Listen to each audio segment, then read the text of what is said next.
యేసయ్య సువార్తలో ఉన్న సంతోషం ఎక్కడ కూడా దొరకదు. దేవునికి స్తోత్రం. హల్లెలూయా. ఏ వార్త ఇది? యేసయ్య సువార్త. యేసు ప్రభువు మాట చెప్పారు ఏమనట, సర్వ సృష్టికి వెళ్ళి మీరు సువార్తను ప్రకటించండి అన్నాడు. ఈరోజు వచ్చినటువంటి వారందరూ కూడా దేవుడు దీవించను గాక. మనము చేసిన ప్రతి ప్రాంతమును కూడా దేవుడు దీవించను గాక. నిజముగా ఈ ప్రాంతానికి వచ్చి మనం ఇలాగ సువార్త ప్రకటించడం అనేటువంటిది, వాతావరణం కూడా మనకు సహకరించడం అనేటువంటిది దేవుడు మహాకృప. పౌలు అంటాడు, నేనేమై ఉన్నానో మాత్రమే. హల్లెలూయా కదండి. దావీదు అంటాడు, యెహోవా మహాకృప కలిగిన వాడు అంటాడు. ఎందుకో తెలుసా? ఆయన మహాకృప ఈరోజు ఈ లోకమంతటి మీద కూడా ఉంది. దేవునికి స్తోత్రం. నిజమే కదండి. ఆ కృపలో మంచి వాతావరణం ఇచ్చాడు. ఏమండి, వచ్చిన వారందరూ కూడా దేవుని యొక్క ఆనందాన్ని ఏమండి, కనుక వాళ్ళ పాదములు ఏమవుతాయంటే, సువార్త చేసిన వారి పాదములు సుందరములుగా మారిపోతాయి. దేవునికి స్తోత్రం. హల్లెలూయా. సువార్త చేసిన వారి పాదములు పర్వతముల మీద ఎక్కబడతాయట. దేవునికి స్తోత్రం. హల్లెలూయా. కనుక దేవుడిచ్చిన మహాకృపను బట్టి ఈరోజు పాపములో చాలా మంది మగ్గిపోతూ ఉన్నారు. అయితే ఈ పాపం అనేటువంటిది మనిషిని ఈరోజు ఏం చేస్తుందంటే పాతాళానికి తీసుకుని వెళ్ళిపోతూ ఉంది. పాపము పాతాళానికి తీసుకెళ్ళిపోతూ ఉందని మనిషికి తెలియకుండానే పాపంలో చనిపోతూ ఉన్నాడు. మనిషి పాపంలో పుడుతూ పాపంలోనే పెరిగి పాపంలోనే చనిపోతూ ఉన్నాడు. తెలిసినటువంటి వారు నిజమే, ఒక పరిశుద్ధుడు ఉన్నాడు, ఆయన యేసయ్య, ఆయనకి పాపములు కడిగేసే శక్తి ఉంది అని తెలుసుకుంటున్నారు. హల్లెలూయా. కనుక పాపం అనేటువంటిది పోవాలంటే పరిశుద్ధుని రక్తము చిందించబడాలి. కనుక మనమందరమీ కూడా మన తల్లిదండ్రులు కలిస్తే పుట్టినటువంటి వారమే. కానీ ఈ లోకానికి ఒక పరిశుద్ధుడు ఉన్నాడు. ఆయన నిష్కలంకుడు, పరిశుద్ధుడు, నీతి కలిగిన వాడు, నమ్మదగినవాడు, దేవుని కుమారుడు, చీకటిలో నడుస్తున్న జనుల్ని యథార్థ మార్గంలోనికి నడిపించడానికి ఈ లోకానికి వచ్చాడు. ఇప్పుడు కొడదామా చప్పట్లో? మనము దేవుని ప్రియమైన మృతులైనటువంటి వారము. కానీ మనము దేవుణ్ణి తెలుసుకున్న తర్వాత చీకటిని విడిచిపెట్టి వెలుగనేటువంటిని తెలుసుకున్నాము. ఆ వెలుగులో క్రీస్తుని తెలుసుకున్నాము. ఆ వెలుగులో ప్రభు ఉన్నాడని తెలుసుకున్నాము. ఆ వెలుగును మనం వెంబడిస్తున్నాము. కనుక ఈరోజు మనకి చీకటికి వెలుగుకి తేడా తెలిసింది.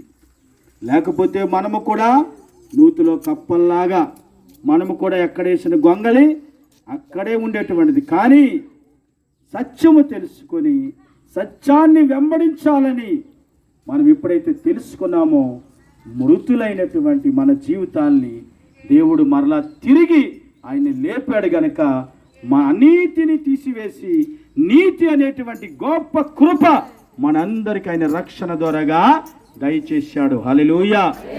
ఈరోజు యేసు ప్రభు నమ్ముకుంటే ఏమొస్తుంది? ఏమీ రాదు, పరలోకం వస్తుంది. యేసు ప్రభు నమ్ముకుంటే ఏమొస్తుంది? ఏమీ రాదు, శాంతి వస్తుంది.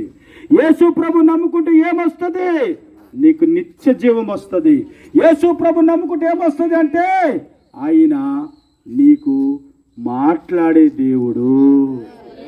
మీ అమ్మ అయినా నిన్ను మరిచినేమో కానీ, నీ తల్లి అయినా నిన్ను మరిచినేమో కానీ, నీ తండ్రి అయినా నిన్ను విడిచినేమో కానీ, నేను నిన్ను విడవను, ఎడబాయను అని చెప్పినా దేవుడే యేసయ్య. అలాంటి గొప్ప దేవుడి కోసం ఈరోజు మేము ఇంత నిస్వార్థంగా చెప్పగలుగుతున్నామంటే దానికి కలిగిన కారణం ఏంటో తెలుసా? యేసు ప్రభువారు మాకిచ్చినటువంటి రక్షణ.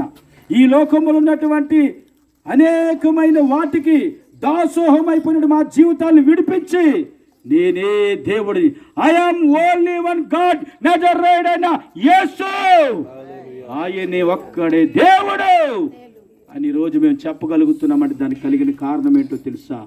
యేసు ప్రభు మహాకృపలో మేము స్వస్థపరచబడ్డాం, ఆదరించబడ్డాం, బలపరచబడ్డాం. ఆయన కార్యాలు అనేకమైనవి మేము చూడగలిగాం. హల్లెలూయా. అందుకే సింహము పిల్లలైనా లేమి గలవై ఆకలిగా ఉంటాయేమో గాని, ఏమండి, ఒక సింహము భోజనం చేయాలి అని అంటే ఏమండి, ఏ భోజనం పెడితే ఆ భోజనం సింహం చేయదండి. అది ఒక్కసారి అన్ని జంతువులాగా కూడా వేటకి ఎప్పుడు పడితే అప్పుడు వెళ్ళదండి. జాగ్రత్త వినండి. కానీ అది ఎప్పుడు వెళ్తుందంటే దానికి బాగా ఆకలేసినప్పుడు, దానికి అవసరం వచ్చినప్పుడు అది వేటకి వెళ్తుంది. అది తిన్న ఆహారం విడిచిపెట్టిన తర్వాత అది అనేకమైన జంతువులకి ఇంచుమించుగా 2-3 నెలలు సరిపోతుంది. దేవునికి స్తోత్రం. అంటే సింహం అంత శ్రేష్టమైన ఆహారాన్ని తీసుకుంటుంది. అందుకే కదా ప్రభు అన్నాడు, సింహము పిల్లలు ఆకలి గొనవై లేమి గలవుగా ఉండొచ్చు కానీ యెహోవాని నమ్ముకున్న వారికి ఏ మేలు కూడా కొదవై ఉండదు. హల్లెలూయా. నీకు ఏ మేలు కొదవై ఉండదని పక్కతో సరి చెప్తామా? నీకు ఏ మేలు కొదవై ఉండదని ఊరు వాళ్ళతో సరి చెప్తామా? నీకు ఏ మేలు కొదవై ఉండదు. హల్లెలూయా. అలాంటి మేలు దేవుడు మాకు చేశాడు కనుక ఈరోజు మేము నిస్వార్థంగా దూర ప్రాంతం నుంచి వచ్చి ఈ శుభవార్తను మీకు ప్రకటిస్తూ ఉన్నాం. కనుక ఇది సత్యమైన వార్త. ఈ వార్త సత్యమైనటువంటిది. ఈ వార్త నీ హృదయాన్ని మార్చేటువంటిది. అందుకే నీ హృదయంలో యేసు ప్రభుకు చోటిస్తావా? యేసయ్య నా హృదయంలోనికి రా, నిన్ను ఆహ్వానిస్తున్నానని అంటే ఆయనకి కావాల్సింది ఏంటో తెలుసా?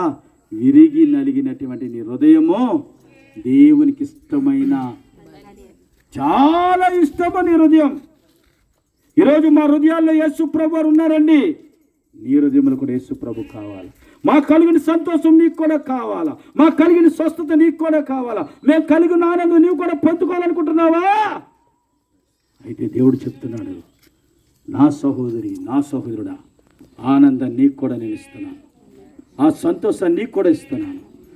ఆ స్వస్థత నీకు కూడా ఇస్తున్నాను. ఒకసారి ఎక్కడున్న కళ్ళు మూసుకున్నట్టయితే, ఎక్కడున్న కళ్ళు మూసుకోండి. పరిశుద్ధాత్మ దేవుడు మాట్లాడుతున్నాడు. ఈ ప్రాంతం అంతా కూడా దేవుడు గొప్పగా మార్చబోతున్నాడు. ఆయన మహిమ కార్యాలు, ఆయన గొప్ప కార్యాలు ఈరోజు ఈ ప్రాంతమునంతటిని కూడా మనం ఒక్కసారి 2 చేతులు పైకెత్తి ప్రార్థించాము. మనందరూ కూడా 2 చేతులు పైకెత్తి ఒక్కసారి మనం ప్రార్థన చేద్దాం. పరిశుద్ధుడా, ప్రేమ కలిగిన మా తండ్రి, మహోన్నతుడా, యేసయ్యానికి స్తోత్రం నాయనా. ఈ ప్రాంతమును దీవించు నాయనా. ఈ ప్రాంతమును ఆశీర్వదించు నాయనా. ఈ ప్రాంతాన్ని దయగల స్థలంతో కప్పు నాయనా. ఈ ప్రాంతమును ప్రభు రక్షణలో నడిపించు నాయనా. ఈ ప్రాంతమును అంతటి కూడా మేలుతో తృప్తిపరిచి నాయన ఈ ప్రార్థనలు ఏకీపించిన వీళ్ళందరూ కూడా దీవించి ఆశీర్వదించమని యేసు నామమున ప్రార్థిస్తున్నాను తండ్రి. ఆమేన్.